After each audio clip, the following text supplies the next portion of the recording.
Bonjour bien-aimés dans le Seigneur. Bonjour. Nous sommes très heureux de vous compter parmi nous ce matin. Alléluia.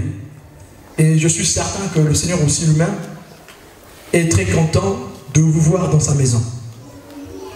Ce matin, nous allons continuer sur le thème les 7 piliers pour réussir une vie communautaire, une vie fraternelle dans une église. Les 7 piliers. Pour réussir une vie de communion fraternelle, il faut marcher dans certaines règles. Et depuis que l'église est église, nous avons vu que les règles ont été établies dans l'église et ces règles ont pour base la foi. Les gens du monde appellent cela des règles. Mais nous appelons cela la parole de Dieu qui vient nous éduquer, qui nous montre comment marcher. Tous, nous avons besoin d'une éducation, comme peuvent l'appeler ceux du monde. Et la parole de Dieu dit que toute écriture est utile pour instruire, pour éduquer, pour corriger. Et donc nous avons aussi des règles dans l'église. Et ici, nous avons les 7 règles pour réussir une vie fraternelle dans une église.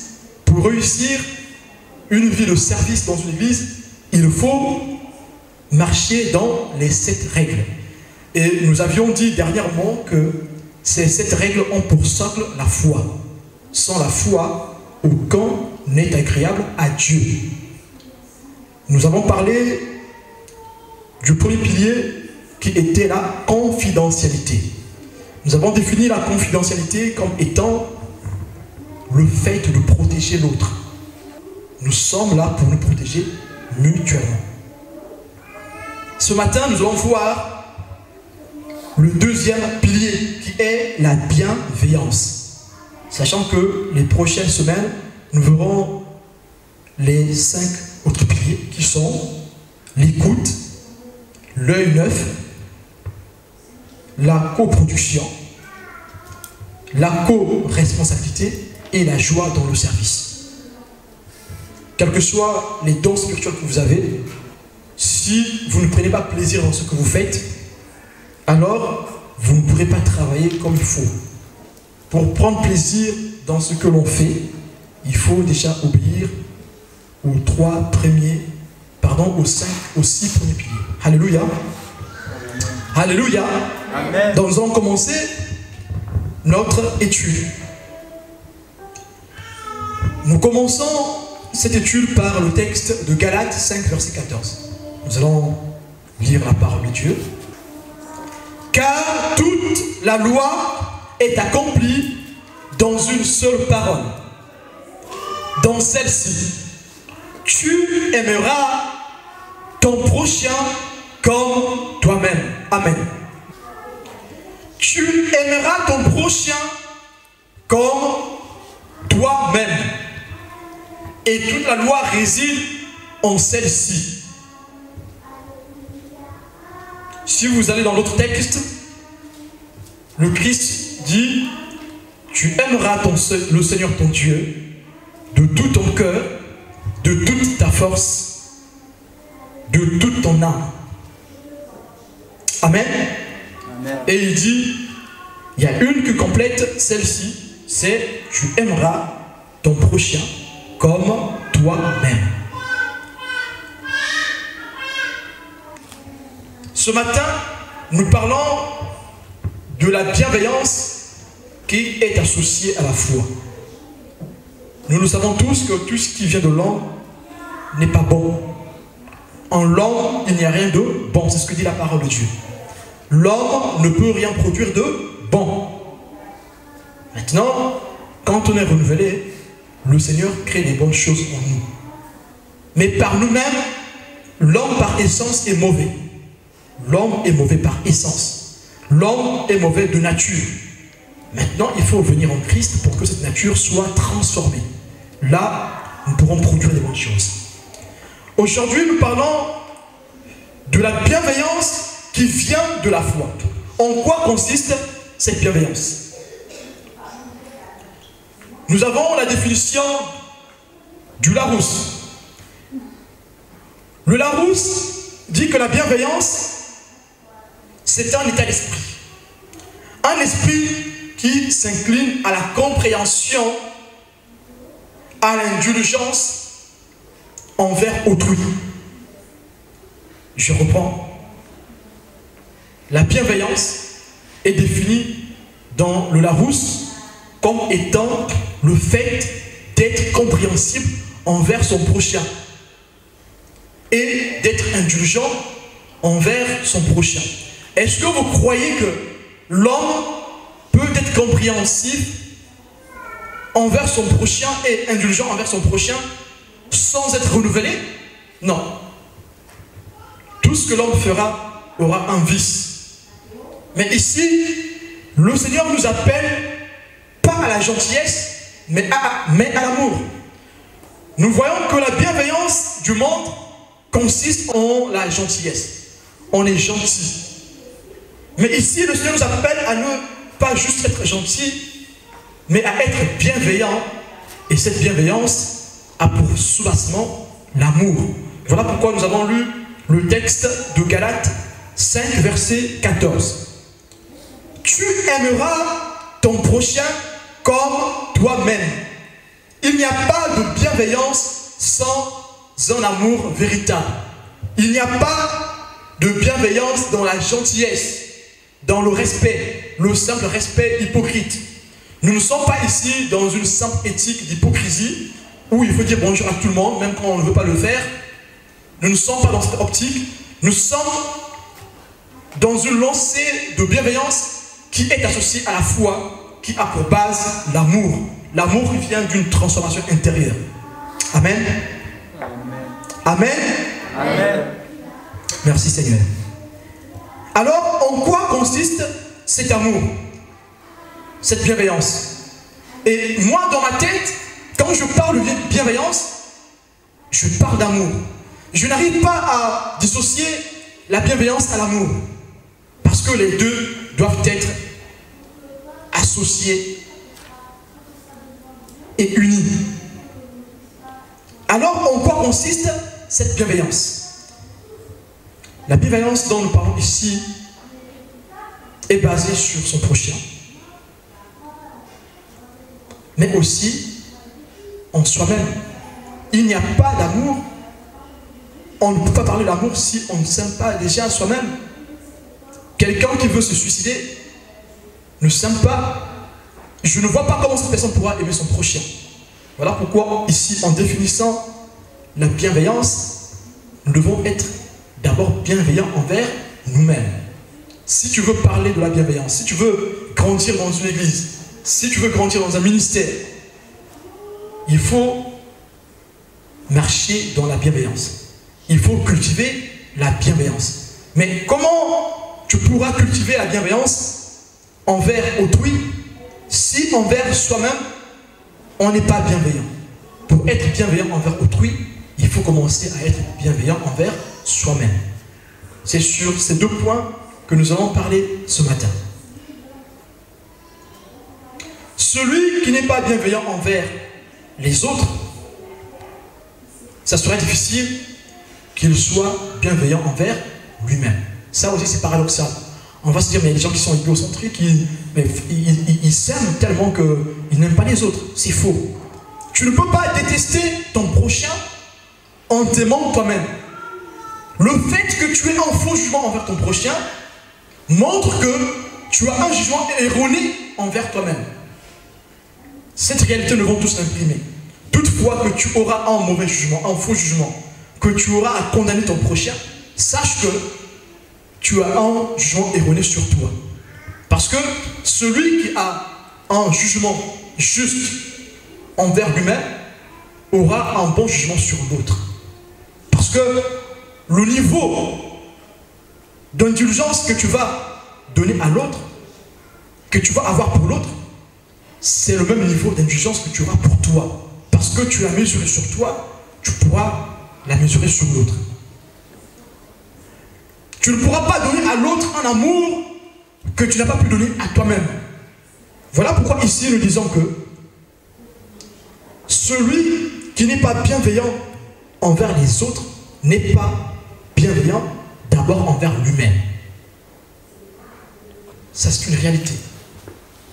puisque tu n'es pas bienveillant envers les autres, tu n'auras pas le bon jugement pour voir ce que tu es. Tu n'as pas pris le temps de te mirer. Alors tu peux avoir un mauvais jugement sur ton prochain. Mais nous voulons commencer, avant de développer ces deux points, la bienveillance envers autrui et envers soi-même, nous voulons lire le texte de Proverbe 14, verset 9. Nous avons dit tout à l'heure que la bienveillance n'est pas de ce monde. Les entreprises, les gens qui prônent le développement personnel peuvent parler de la bienveillance, mais toi et moi, nous savons ce matin que la bienveillance n'est pas de ce monde. Amen. Amen. Amen. Amen. La bienveillance n'est pas de ce monde. Nous pouvons trouver la bienveillance que dans le milieu des justes. C'est dans le milieu des justes qu'on peut trouver la bienveillance. On ne trouvera pas la bienveillance dans le monde. Proverbe 14, verset 9 dit: les insensés se font un jeu de péché. Mais parmi les hommes droits se trouve la bienveillance.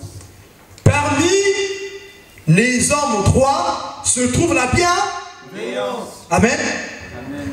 On trouve la bienveillance qu'à l'église. Quand je dis l'église, je parle des justes. Là où ça semble les justes. On trouve la bienveillance que là où ça semble les justes. Là où il n'y a pas des justes, il n'y aura pas la bienveillance. Les gens pourront faire des efforts à ne pas s'insulter, mais on verra qu'il n'y a pas de la bienveillance. Il n'y aura pas de la bienveillance. Amen. Amen. Il n'y aura pas de la bienveillance. Pourquoi? C'est parce que ces personnes ne sont pas dans la droiture selon le Seigneur. Amen. Amen. La bienveillance. Est-ce que on est bienveillant envers les autres? Est-ce que on est bienveillant envers soi-même? Si vous voulez trouver la bienveillance, c'est dans l'église que vous allez la trouver. Ce n'est pas dans le monde. Lisons Hébreux 11, verset 31. Nous avons un exemple dans ce texte de bienveillance. Et ici, ce texte vient confirmer ce que nous avons dit dès le début. Nous avons dit dès le début que la bienveillance ne peut venir que de la foi. Sans la foi, il n'y a pas de bienveillance. Sans la foi, il n'y a pas d'amour. Si nous manquons de foi, nous manquerons aussi de la bienveillance. Et ici, l'auteur des Hébreux nous donne un exemple de bienveillance qui vient de la foi. Lisons Hébreux 11, verset 31. C'est par la foi que Rahab, la prostituée, ne prit pas avec... Pardon, je reprends. C'est par la foi que Rahab, la prostituée, ne périt pas avec les rebelles, parce qu'elle avait reçu les espions avec bienveillance. Parce que Rahab a reçu les espions avec bienveillance, alors sa foi a été récompensée. Nous voyons ici que la Bible dit clairement que c'est par la bienveillance, c'est par la foi que Rahab a eu la bienveillance de garder, de protéger, de sauver la vie des espions. Ici, nous avons une preuve qu'il n'y a pas de bienveillance sans la foi. Alors, si nous avons cette caractéristique de façon naturelle, cette caractéristique aura ses limites. Parce que cette chose que nous avons vient de notre âme. Si cette chose vient de l'esprit, alors nous saurons être bienveillants, même quand les temps sont difficiles, même quand les temps sont durs. Alors, puisque nous sommes dans la bienveillance, nous serons conduits à désirer le bonheur des autres. Nous aurons de l'indulgence envers notre prochain. Si nous sommes bienveillants, alors nous serons emmenés à ne pas médire contre notre prochain, à ne pas porter de jugement sur notre prochain, à ne pas critiquer notre prochain, à ne pas mépriser notre prochain. On sera emmené à unifier l'Église. Et à l'Église, il n'y aura pas de différence entre les Grecs et les Juifs. Nous serons tous unis. Il n'y aura pas de tribalisme dans l'Église. Il n'y aura pas l'esprit de parti dans l'Église. Pourquoi? C'est parce que nous sommes bienveillants. Bienveillants envers notre prochain. Ce matin, le Seigneur veut nous interpeller. Le Seigneur veut nous interpeller sur ce thème, sur la bienveillance. Pour moi, le thème est grave. Le thème est grave parce que nous sommes sur la base de la foi. Quand nous parlons de la bienveillance envers les autres, ça paraît clair. Nous sommes tous appelés à avoir de la bienveillance envers les autres. Mais le plus dur, déjà, c'est d'avoir de la bienveillance envers nous-mêmes. Est-ce que tu as la bienveillance envers toi-même? Nous allons comprendre que la bienveillance envers soi-même vient de la foi, parce que quand on manque de foi, nous sommes emmenés à nous juger de façon négative. Et pourtant, ce n'est pas ce que le Seigneur parle de nous. Ce n'est pas ce que le Seigneur dit de nous. Qu'est-ce que le Seigneur dit de toi? Si tu sais ce que le Seigneur dit de toi, alors tu seras bienveillant envers toi-même. Si tu arrives à te dénigrer parce que tu ne sais pas ce que le Seigneur a fait de toi, alors il faut savoir qui tu es. Certains vont développer le thème sur l'identité en Christ. Quelle est ton identité en Christ? Si tu connais ton identité en Christ, alors tu auras de la bienveillance envers toi-même. Le Seigneur nous interpelle ce matin. Peut-être que tu es en Christ. Peut-être que tu marches dans la vérité. Amen. Mais si tu manques de confiance en toi, c'est parce que tu manques de bienveillance envers toi-même. Si tu manques de bienveillance envers toi-même, c'est parce que tu manques de foi. Sache-le, toute fois que tu es emmené à te dénigrer, peut-être parce que tu manques de foi. Parce que si tu avais la foi, ou peut-être ta foi a pris un coup, si tu avais la foi, tu allais savoir dire qu'aujourd'hui, il y a eu un échec, demain, le Seigneur fera que je réussisse. Parce que l'échec n'est pas synonyme de défaite. On peut vivre des échecs étant en Christ. Ce n'est pas parce que tu vis des échecs que tu n'es plus en Christ, que tu n'as plus la foi. Peut-être que le Seigneur permet que tu passes par ce chemin, que tu passes par ces choses, afin que tu grandisses encore plus, comme le dit Jacques. La foi qui naît de l'épreuve, la foi qui grandit de l'épreuve. Mais si toi, tes épreuves te conduisent à manquer d'estime, sache que c'est ta foi qui a pris un coup. Ce matin, le Seigneur veut que nous puissions comprendre que ce n'est ni l'échec, c'est ni notre réussite qui fera connaître de l'estime de soi. L'estime de soi vient de la foi. La foi ne dépend pas de notre réussite ou de notre échec. Alors, quand tu auras compris que tu dois avoir de l'estime sur toi, tu pourras, après cela, apporter cet amour à ton prochain. Tu pourras donner cet amour à ton prochain. Tant que tu n'as pas compris que même si j'ai échoué, je reste enfant de Dieu, aucun jugement ne peut enlever ce que tu es. Aucun homme ne peut te juger et que ce jugement puisse enlever ce que tu es. Ce que tu es, c'est Dieu qui l'a déclaré. Aucun pasteur ne peut enlever ce que tu es. Aucun homme ne peut enlever ce que tu es. Ce que tu es, c'est Dieu qui t'a établi. Si Dieu t'a établi dans quelque chose, quel que soit le jugement que quelqu'un voudra t'infliger, si tu as la foi, tu garderas la foi. Prenons un exemple dans une entreprise. Vous savez, chaque année, chaque fin d'année, tous les employés doivent passer à la casserole du chef. Admettons que pendant ce bilan, il y a eu des couacs, il y a des choses que tu n'as pas bien faites. Il y a des choses qui n'ont pas marché. Mais le chef te dit, vraiment, tu es nul. Tu ne vaux absolument rien.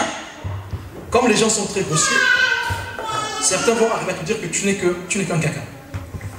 Alors, comment on doit réagir un chrétien dans ce sens? Celui qui a la foi, comment il sort de là? Est-ce que, quand il va sortir de là, est-ce que il va se morfondre? Est-ce que il va dire que finalement je n'ai plus la foi, je ne suis pas un bon chrétien parce que j'ai échoué? C'est vrai. Peut-être que ce qui a été dit est un échec. C'est vrai. Oui. Puisque tu n'as pas bien travaillé. Et le résultat montre que tu n'as pas bien travaillé. Mais est-ce que cela veut dire que tu ne vaux absolument rien? C'est ce qu'on appelle l'estime de soi. C'est vrai, le jugement qui a été fait est vrai. Oui, je n'ai pas atteint le quota. Je n'ai pas atteint mes objectifs. Est-ce que cela veut dire que je ne vaux absolument rien? Non. Si j'ai la foi, alors je ne dirai pas que je vaux absolument rien. Si j'ai la foi en celui qui m'a choisi, je dirais que je n'ai pas réussi cette fois-ci. Mais Seigneur, donne-moi la force de réussir la prochaine fois. Amen. Je n'ai pas atteint mes objectifs cette fois-ci, mais Seigneur, donne-moi la force d'atteindre mes objectifs. La personne qui sera priée dans ce sens, la personne qui aura cette foi d'accepter que ça n'a pas marché, mais aussi d'accepter que le Seigneur est capable de me transformer. Même si dans mon état, je sais que je n'ai pas assez d'intelligence pour résoudre ce problème. Mais si je crois que le Dieu que je prie est capable de transformer mon intelligence, si je crois que ce Dieu-là que je sais est capable de m'aider à résoudre mon problème, de m'aider à atteindre mes objectifs, alors je garderai la foi. Puisque je garde la foi, puisque cette foi me redonne l'estime de moi-même, alors je pourrai surmonter l'échec. Alors je pourrai remplir mes objectifs. Cette personne qui a cette foi va réussir dans tout ce qu'elle fait. Cette forme de bienveillance qui naît en nous fera que nous puissions exceller dans ce que nous faisons. Si nous nous arrêtons sur nos échecs, celui qui manque de bienveillance envers lui-même s'arrête sur ses échecs. Le chrétien, l'enfant de Dieu, celui qui a la foi, ne s'arrête pas sur ses échecs. Celui qui a la foi voit plus loin que les échecs. Puisque nous voyons plus loin que les échecs, alors le Seigneur nous donnera la force pour aller de l'avant. Ce matin, le Seigneur veut que tous nous ayons la force, que tous nous puissions confesser dans notre cœur, par la foi, que même si j'ai échoué, mon Dieu n'a pas échoué. Amen. Même si j'ai perdu, mon Dieu n'a pas perdu parce que c'est lui qui a le dernier mot. Amen. Même si mon patron m'a dit que je ne vaux absolument rien, je crois encore que ce Dieu qui m'a choisi peut me donner la force de pouvoir exceller, de pouvoir faire mieux. Dans ce que nous lisons ici, nous ne parlons pas de la vie professionnelle, nous parlons de la vie d'église. Parce que la base de ce que nous lisons ici est une base ecclésiale. C'est une base qui concerne l'église. si tu as échoué dans une mission, si tu as demandé quelque chose, ça n'arrive pas, si tu t'arrêtes sur l'échec, tu dis, mais je suis un enfant de Dieu, je prie tout le temps, mais comment ma vie est-tu restée la même? Si tu t'arrêtes à ce point-là, si tu t'arrêtes sur ce point, tu ne pourras pas voir ta vie changer. Pourquoi? C'est parce que tu t'es arrêté sur un raté. Les enfants de Dieu ne s'arrêtent pas sur les ratés. Les enfants de Dieu, quand il y a un raté, s'ils ne savent pas l'origine du raté, qu'est-ce qu'ils font? Ils vont consulter le Seigneur. Nous l'avons vu avec Josué. Dans Josué chapitre 7, nous l'avons vu. Ils ont connu un échec. Les Israélites ont été tués. 36 personnes ont été tuées. Qu'est-ce qui s'est passé? Josué a plié le genou. Il a demandé, Seigneur, d'où vient cette défaite? Est-ce que Josué s'est arrêté sur l'échec? Est-ce que Josué a dit, maintenant je lâche tout comme ça n'a pas marché? Seigneur, franchement, là, ça n'a pas marché, donc tu n'es plus avec nous, je lâche tout. Quelle a été l'attitude de Josué? L'attitude de Josué, c'était de plier le genou.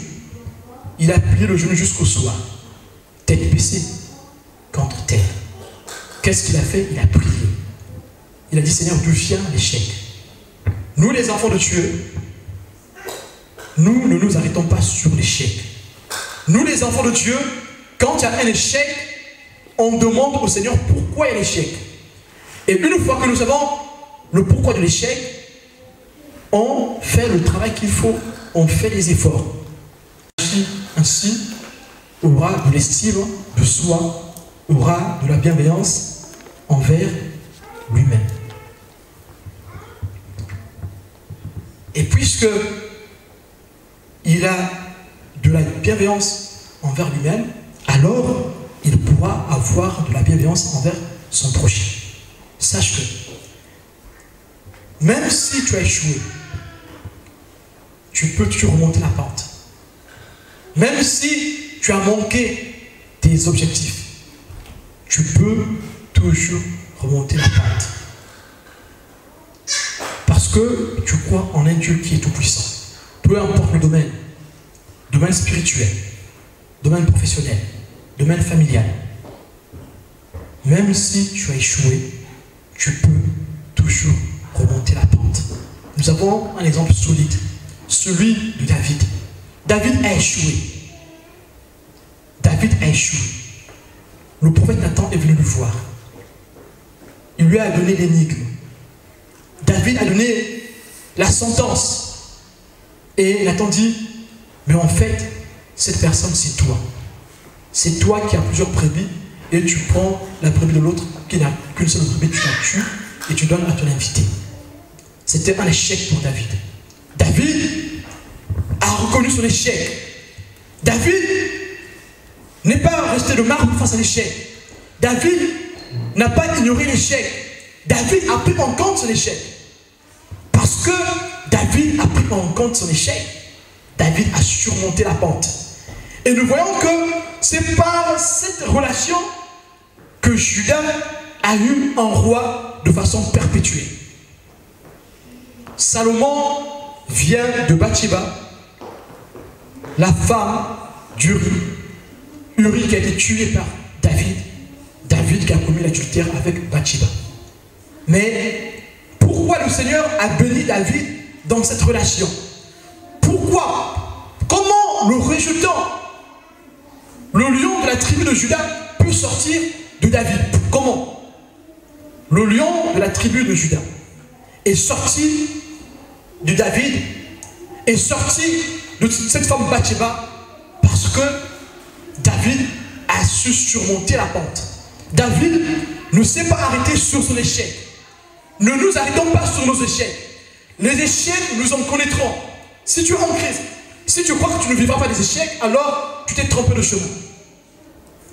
Tu vivras des échecs. Certains échecs pourront venir de la volonté du Seigneur.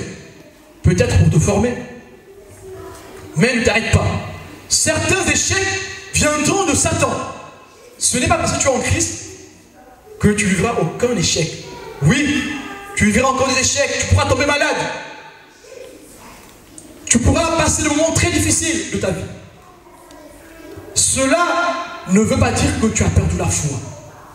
La foi que nous avons en Christ ne réside pas sur les choses matérielles. La vraie foi qui est prônée par le Christ lui-même ne réside pas sur ce que nous avons fait, ne réside pas sur ce que nous avons. Elle réside en la grâce de Dieu. Même si tu as échoué, ne perds pas la foi. Même si tu as échoué, tu peux toujours remonter la pente si tu fais confiance au Seigneur. Si tu fais plus d'efforts dans l'amour, dans ton obéissance, toi aussi tu es capable de réussir. Là où on a proclamé l'échec, tu peux réussir si tu mets ta foi en Christ. Il y a des choses qui ont été proclamées dans ta famille. Quand nous venons en Christ, nous venons parfois avec un grand bagage. Des choses qui sont venues avec nous en Christ. Faux, archi faux. Faux, archi faux. La délivrance du Seigneur vient par la foi, par notre consécration. Alors si on t'a dit, bon, parce que tu es venu en Christ, finalement, tout est parti, il y a des choses qui partiront de ta vie que si toi, tu te donnes totalement au Seigneur. Il y a des choses qui vont partir de ta vie que si toi, tu te donnes totalement au Seigneur. Mais si ta consécration est superficielle, mais le Seigneur il fera superficiellement aussi. Il y a des choses pour partir, il faut que toi tu te consacres. Nous avons vu le pan de la robe de Jésus. Cette femme, la malédiction de 12 ans est partie, c'est parce qu'elle a pris conscience. Elle s'est consacrée totalement au Seigneur. Donc ceux qui viennent au Seigneur, pour que ce bagage, ces charges partent, il faut qu'ils se donnent entièrement au Seigneur. Il faut que la foi qu'ils ont au Seigneur soit une foi véritable. Il faut que l'amour qui naît en eux soit un amour véritable. Or que l'amour véritable ne peut venir que de la foi véritable, qui est donnée par grâce. Mais il faut que l'engagement soit véritable. Tant que ton engagement n'est pas véritable, tu vas continuer à traîner certaines choses, bien qu'étant dans l'église de Dieu. Le Seigneur veut encore dire ce matin que la bienveillance envers soi-même vient de la maturité spirituelle. Quelqu'un qui est mature dans la foi aura de la bienveillance envers lui-même. Il se peut qu'on ait la foi. Oui, on a la foi, amen, en Jésus-Christ, une vraie foi. Mais puisque nous manquons de maturité, ou peut-être nous manquons d'enseignement, on peut être emmené à ne pas avoir confiance en soi. Mais toutefois qu'il y a quelque chose qui ne va pas dans le bon sens, Satan prend de l'avantage. Ce matin, le Seigneur dit, la bienveillance envers soi-même est une preuve de maturité. Ceux qui sont mûrs dans la foi savent rebondir en cas d'échec. Parce qu'ils ont de la bienveillance envers eux-mêmes. Si tu es mûr dans la foi, tu seras bienveillant envers toi-même. Alors s'il y a quelque chose qui arrive dans ta vie, même si on t'a insulté, même si toi-même tu sais que c'est vrai, c'est que l'autre a dit c'est vrai, vraiment je suis nul, vraiment. Même si dans ton cœur tu sais que tu es nul, ne le confesse pas. Si tu le confesses, alors tu ouvres grandement la porte à l'échec. Tu ne seras jamais bon. Nous parlons ici d'une parole de foi, nous ne parlons pas ici d'une parole positive. Ce matin, nous ne voulons pas vous dire de dire juste des paroles positives. Nous parlons ce matin des paroles de foi. Nous parlons ce matin d'une réelle consécration. Peu importe le cas, même si tu es conscient que là, vraiment, c'était l'échec, tu ne dois pas t'abattre. Tu dois avoir la foi, te dire que je n'ai pas compris cette chose, j'ai échoué sur cette chose, mais la prochaine fois, Seigneur, donne-moi la force pour réussir. C'est comme ça que nous allons réussir. Et si tu es dans cette optique, la bienveillance que tu auras en toi aura un niveau excellent. Puisque tu as un bon niveau, tu as un haut niveau de bienveillance envers toi-même, alors tu auras envers ton prochain un niveau de bienveillance bien exigeant. Si nous voulons avoir envers notre prochain de la bienveillance, nous devons nous exiger à nous-mêmes un niveau très excellent de bienveillance. Ça aussi, c'est un autre cas. On peut avoir en nous de la bienveillance, mais le niveau de bienveillance que nous avons envers nous-mêmes est infime, est tout petit. Puisque le niveau de bienveillance que nous avons envers nous-mêmes est tout petit, alors la bienveillance que nous allons accorder aux autres sera aussi insignifiante. Donc si nous voulons réussir une vie de service dans l'église, une vie de communion fraternelle dans l'église, nous devons nous exiger à nous-mêmes d'abord un haut niveau de bienveillance.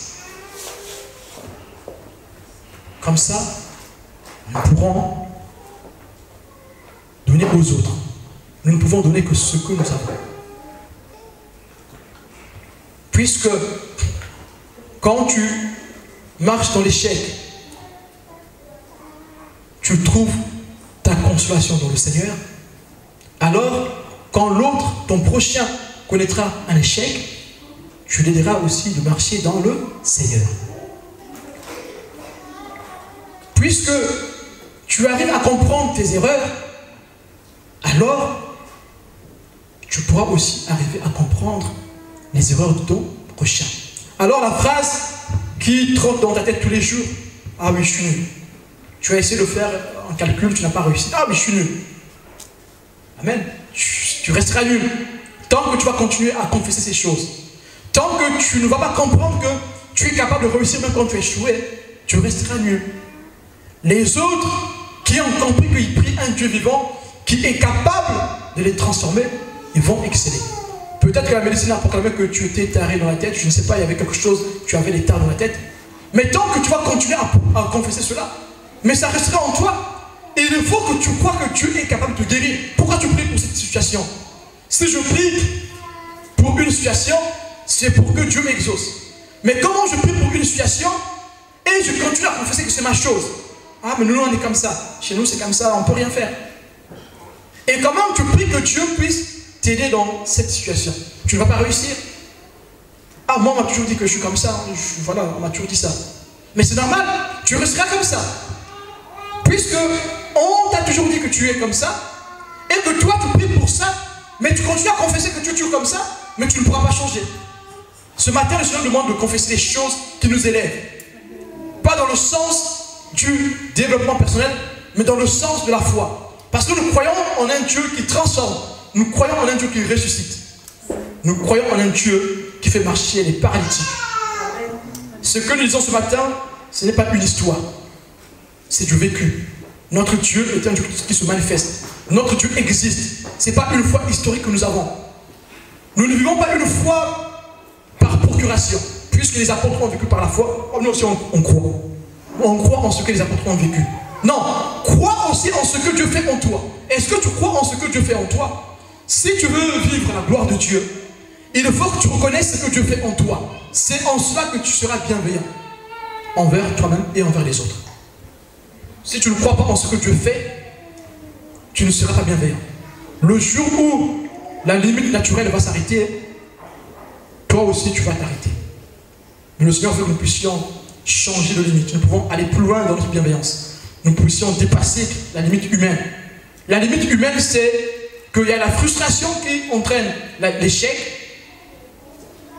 Mais puisque nous sommes dans la foi, nous dépassons la limite de la frustration. Quand tu es frustré dans quelque chose, il y a un échec, tu es frustré, et que tu le dis à personne, ça veut dire que tu as pu surmonter l'échec dans la prière. L'homme parle par l'abondance du... Voilà. C'est par l'abondance du cœur qu'on parle. quand tu es frustré, tu lui diras, premièrement à ton épouse, puisque c'est la personne qui est avec toi, avec qui tu partages tout, tu diras tout. Ah, mais tu vois, le collègue il m'a fait ceci. Parce que tu n'arrives pas à supporter la frustration. Celui qui est bienveillant, c'est supporter la frustration. Parce que quand je prendrai la frustration du boulot, je ramène à la maison, ma femme aussi sera frustrée. Alléluia. Donc du coup, je lui transmets la frustration. Alléluia, je suis trop gentil. Non, non, ce n'est pas cette gentillesse que le Seigneur nous appelle. Nous ne sommes pas appelés à communiquer les autres nos frustrations. Alléluia. Si tu as une frustration, gère cette frustration, prie le Seigneur. Tu vas épargner à ton conjoint la frustration. Alors ça pourra aller mieux à la maison. Si tu arrives à surmonter la frustration, tu ne vas pas inoculer à tes enfants cette frustration.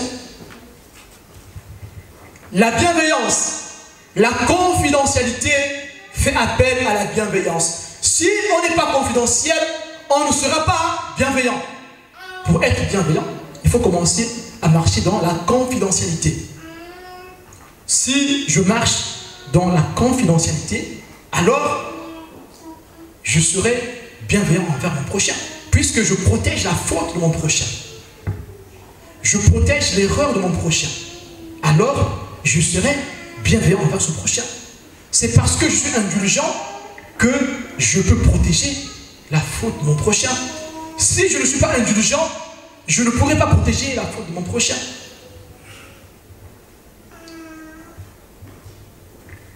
Si j'arrive à surmonter ma frustration, alors je saurai aider l'autre à ne pas l'enfoncer dans sa frustration. Or, de ces choses, nous voyons que nous pouvons vivre ces choses que dans l'amour. Ces choses, on ne peut pas les vivre sans l'amour. Ces choses, on ne peut pas les vivre sans la foi. Ce n'est que par la foi que nous pouvons être emmenés à supporter une frustration. Ce n'est que par la foi que nous serons emmenés à continuer à faire confiance à l'autre, même dans la frustration. La frustration que nous avons vécue ne sera pas une barrière pour continuer à marcher la main dans la main. Voilà pourquoi nous avons besoin de la bienveillance dans l'unité de l'Église, la bienveillance dans la cohésion dans l'Église, la bienveillance dans la vie communautaire, la bienveillance dans la vie fraternelle.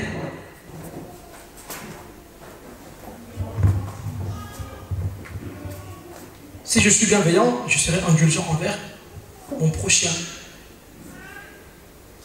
Souvent, ce sont les religieux. Ah, oh, les paroles de Dieu dit, tu mangeras pas du porc, tu manges du porc, tu es pécheur.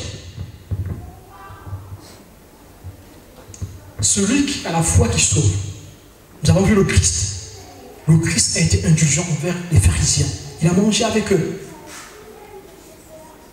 Le Christ a été indulgent avec les publicains. Il a fait l'un d'eux son apôtre. Le Christ a été indulgent envers les zélotes. Il a fait l'un d'eux son apôtre. Le Christ a été indulgent envers les prostituées, avec tout le monde. C'est pour eux qu'il est venu. Donc si nous cultivons l'indulgence, alors nous travaillons pour l'avancement du royaume des cieux. Et là, nous voyons que la bienveillance ici, que nous cultivons, le bien que nous cherchons pour le prochain, ne sera pas que pour la réussite de la vie communautaire. Ce bien que nous allons rechercher pour notre prochain, l'indulgence que nous allons avoir pour notre prochain, sera pour l'avancement, non seulement d'une petite église, mais du royaume des cieux. Puisque j'ai communiqué la vie sera aussi communiquée à un autre. Et nous allons dépeupler le royaume de l'enfer pour peupler le royaume des cieux, le royaume de Dieu. Même si quelqu'un de mal intentionné t'inflige un faux jugement, il te démontre de A à Z que tu n'es pas bon, tu es nul, tu n'es rien du tout. Même si il utilise les mots durs, ne te dévalorise pas. Si tu te dévalorises, si tu dis, ah c'est vrai, c'est vrai, j'ai pas pu le faire. Les autres ont réussi, mais moi je n'ai pas réussi, c'est vrai, je suis nul. Tu penses qu'il faut que je démissionne? Non, je ne veux plus travailler dans ce domaine, je vais changer. Tu manques de bienveillance envers toi-même. Dis au contraire, je reconnais mon échec, je ne dormirai plus, je vais travailler comme un malade jusqu'à ce que je réussisse. Seigneur, je veux compter sur toi, je sais que tu peux me donner l'intelligence. Donne-moi la force, même si je suis fatigué, donne-moi la force de travailler.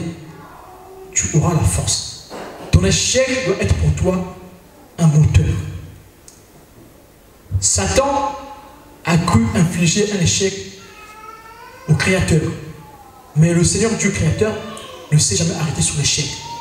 À l'instant même, le Dieu Tout-Puissant a mis en place le plan du salut. Le plan du salut n'est pas venu des années plus tard. Non, non, non, non, non. Le Seigneur Dieu Tout-Puissant ne s'est pas arrêté sur cet échec. Oui, le fait que l'homme ait mangé le fruit était un échec, devait être un échec pour le Créateur.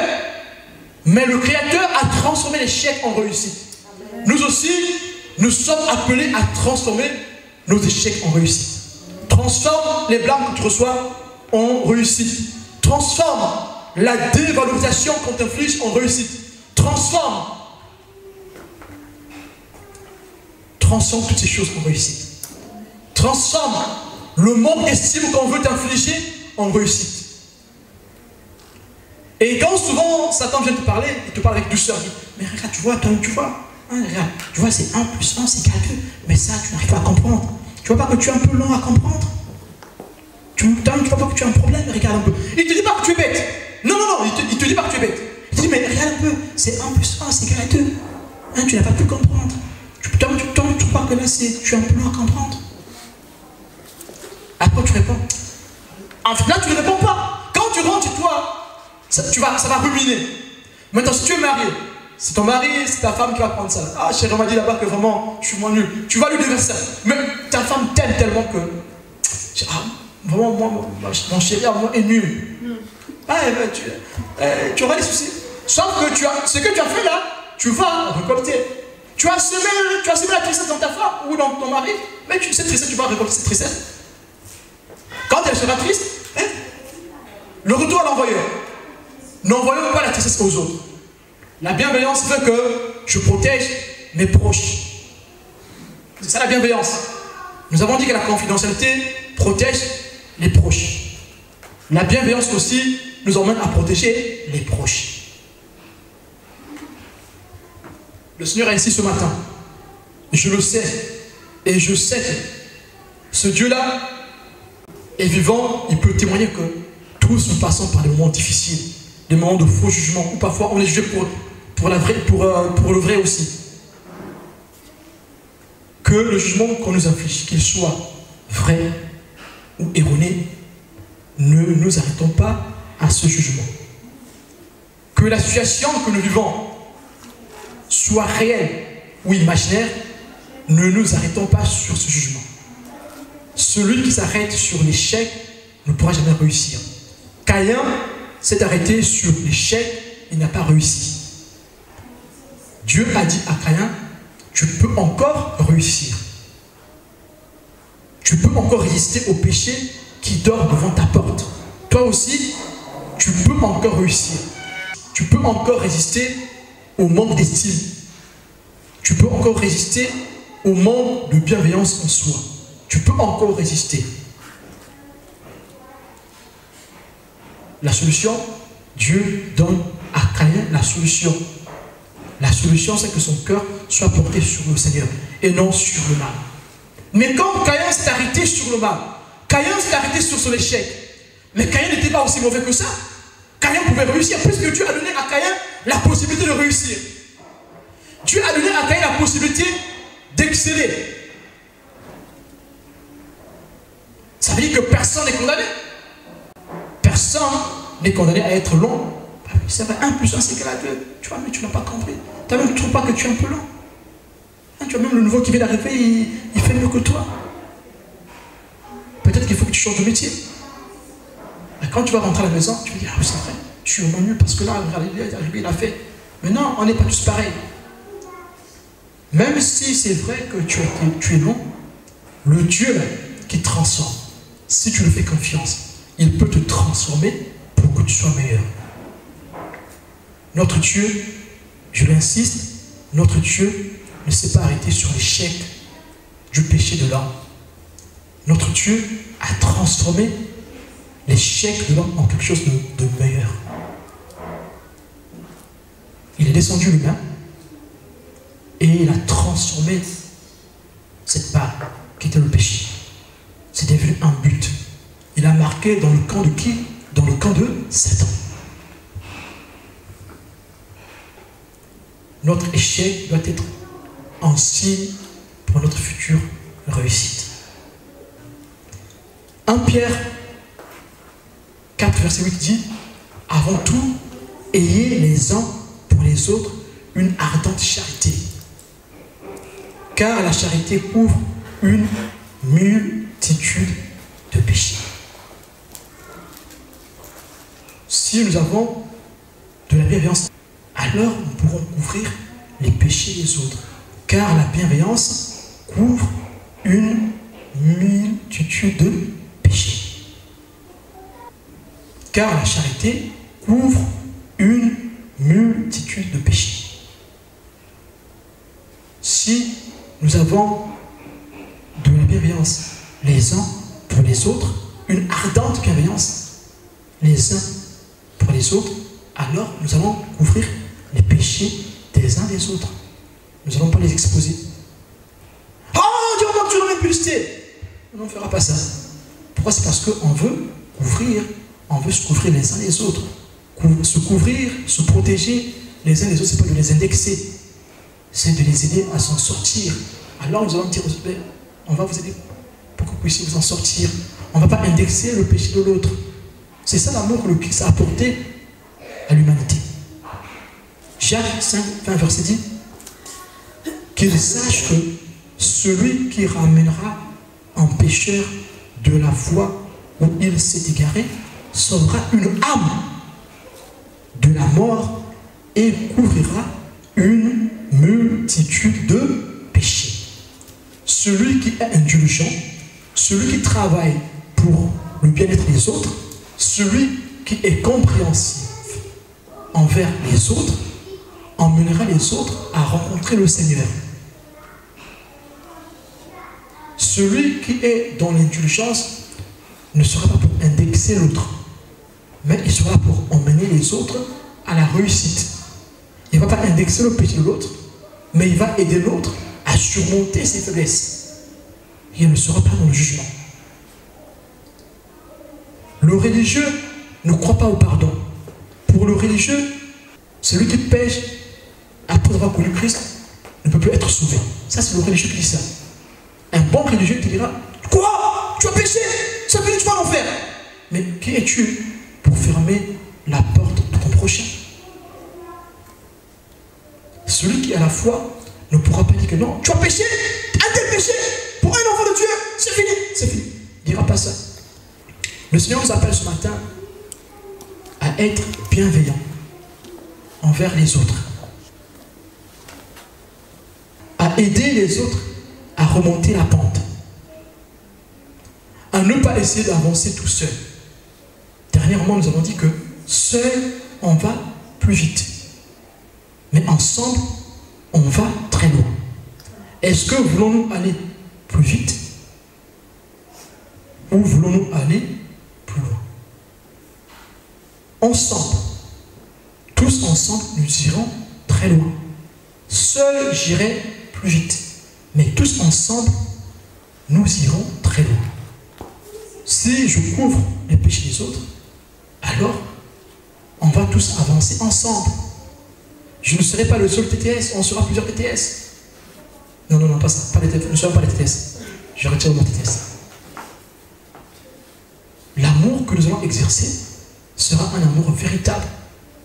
S'il y aura un sacrifice à faire, on le fera ensemble. Je ne le ferai pas seul, tu ne le feras pas seul. Parce que nous avançons en bloc. Ceux qui s'apitoient sur leur sort sont fatalistes. Un chrétien qui s'apitoie sur son sort est fataliste. Ce chrétien n'aura pas la force de prier. Ce chrétien n'aura pas la foi. pour que la prière marche, il faut qu'on soit dans un état d'esprit qui nous emmène à croire que l'échec n'est pas un échec, mais c'est le départ de ma réussite. Ceux qui s'apitoient sur leur sort sont fatalistes et ils ne peuvent sortir vainqueurs dans le combat. Si tu es fataliste, tu ne pourras pas sortir vainqueur dans la prière. Tu pourras faire tes choses et prières, mais puisque tu es fataliste, puisque tu es pessimiste, tu ne pourras pas réussir dans ton combat. Et tes prières ne seront pas exaucées. Alors, si tu veux sortir vainqueur dans ce pèlerinage, tu dois croire au Seigneur.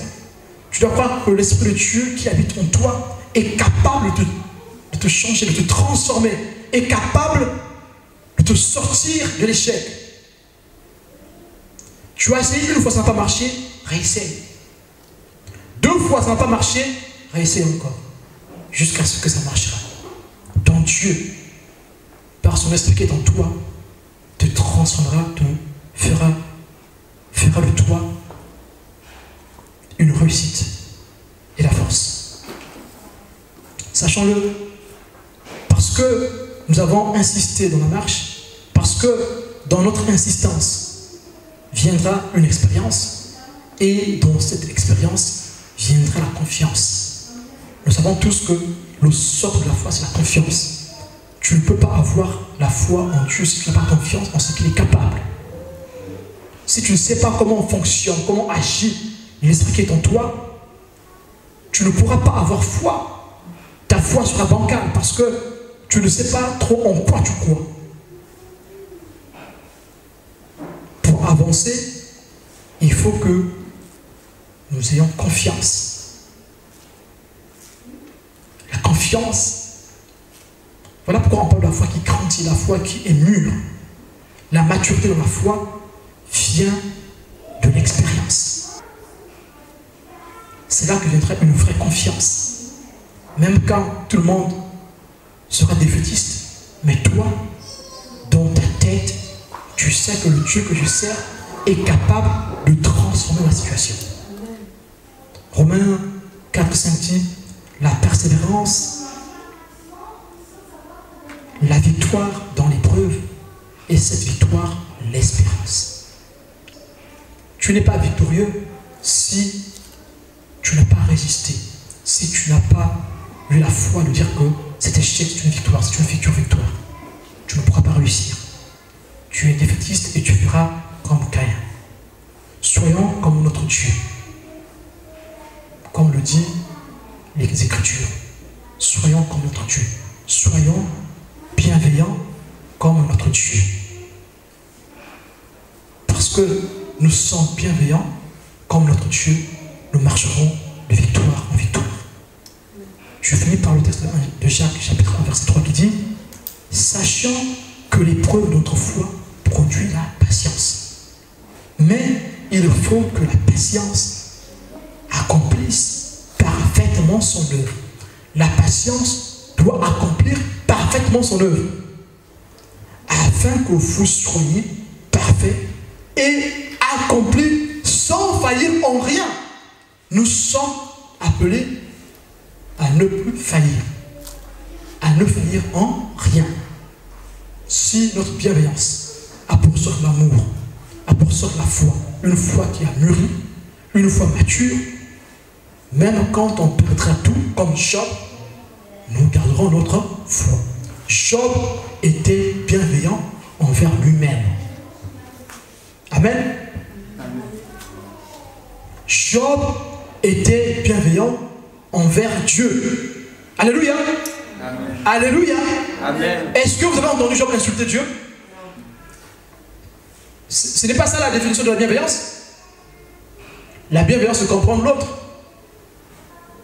C'est être indulgent envers l'autre. N'est pas être dur envers l'autre. Job a été bienveillant envers Dieu, envers les hommes. Est-ce que vous avez entendu Job juger ceux qui venaient l'insulter? Non. Job a gardé la foi. Job a été indulgent même envers sa femme qui lui a dit de maudire Dieu. Soyons bienveillant comme notre Père. Le Seigneur nous appelle ce matin à ne faillir en rien, d'être indulgents envers nous-mêmes. Ne soyons pas durs envers nous-mêmes. Soyons compréhensifs envers nous-mêmes. Et alors, on sera compréhensif et indulgent envers l'autre. Si tu sais là où Dieu t'a tiré, dans la boue dans laquelle tu étais embourbé, alors tu sauras aimer l'autre dans ses faiblesses, l'aider à surmonter la pente. Tu ne seras pas emmené à le juger, à l'enfoncer. Tu ne seras pas emmené à casser le roseau qui est déjà courbé. L'autre qui est dans le péché, l'autre qui est faible, l'autre qui marche sous un joug, est déjà courbé par le joug. Si tu le casses encore, il sera brisé et il ne pourra plus se relever. Que le Seigneur vous bénisse. Merci.